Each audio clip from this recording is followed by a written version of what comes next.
Erotzeko moduko egunak izaten dira hauek paper eta eskola material denda guztietan. Es nuestra época en la que tenemos mucho más trabajo. Ikusten duzue apal guztiak, kuadernoz beteta, karpeta, rotulagailuak, motxilak, denetarik. Ikasturte berrirako denetik behar izaten da. Artxibadorea eta horrelako gauzak aurreko urtekoak buskatuta daude.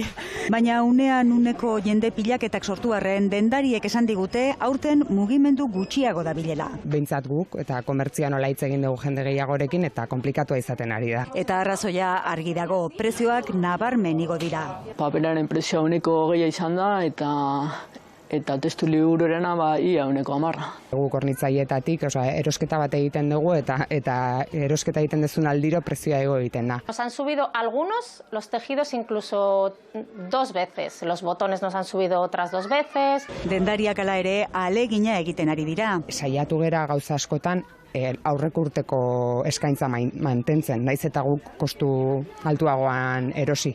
Baina hala ere, Nabaritu dugu. Tipexean adibidez, igo direla prezioak. Eta poligrafo batzuetan ere bai. prezioi dagokienez, albiste on bat behintzat, eskola publikoan jantokietako kuotak ez direla igoko iragarri dute.